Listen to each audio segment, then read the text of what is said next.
The next thing the Stirlings heard was that Valancy had been seen with Barney Snaith in a movie theatre in Port Lawrence, and after it at supper in a Chinese restaurant there. This was quite true, and no one was more surprised at it than Valancy herself. Barney had come along in Lady Jane one dim twilight and told Valancy, unceremoniously, if she wanted a drive to hop in. "I'm going to the port. Will you go there with me?"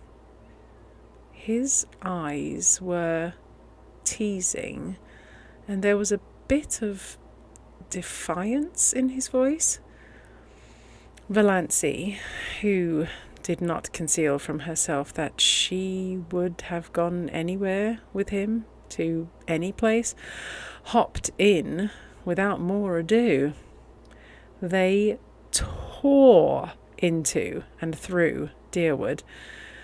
Mrs. Frederick and cousin Stickles, taking a little air on the veranda, saw them whirl by in a cloud of dust and sought comfort in each other's eyes.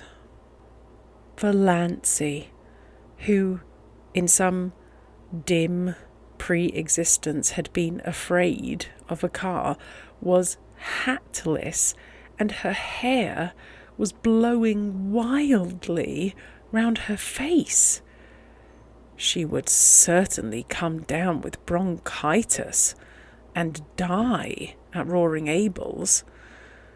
She wore a low-necked dress, and her arms were bare. That Snaith creature was in his shirt sleeves smoking a pipe.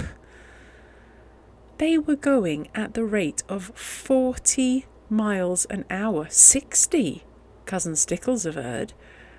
Lady Jane could hit the pike when she wanted to. Valancy waved her hand gaily to her relatives.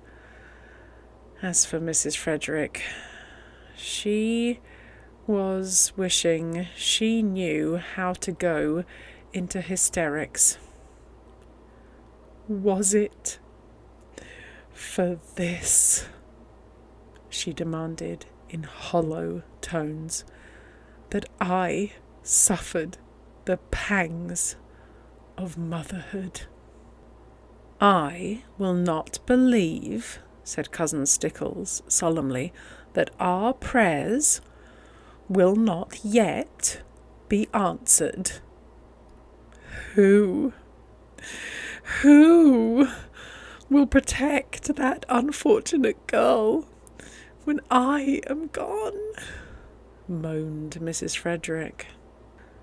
As for Valancy, she was wondering if it could really be only a few weeks since she had sat there with them on that veranda, hating the rubber plant, pestered with teasing questions like black flies, always thinking of appearances, cowed because of Aunt Wellington's teaspoons and Uncle Benjamin's money, poverty-stricken, afraid of everybody, envying Olive, a slave to moth-eaten traditions, nothing to hope for or expect.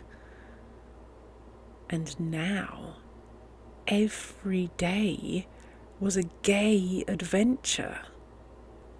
Lady Jane flew over the 15 miles between Deerwood and the port, through the port.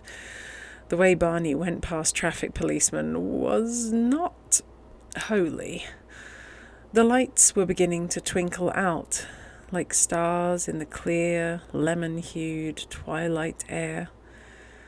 This was the only time Valancy ever really liked the town, and she was crazy with the delight of speeding. Was it possible she had ever been afraid of a car? She was perfectly happy riding beside Barney. Not that she deluded herself into thinking it had any significance. She knew quite well that Barney had asked her to go on the impulse of the moment, an impulse born of a feeling of pity for her and her starved little dreams. She was looking tired after a wakeful night with a heart attack, followed by a busy day.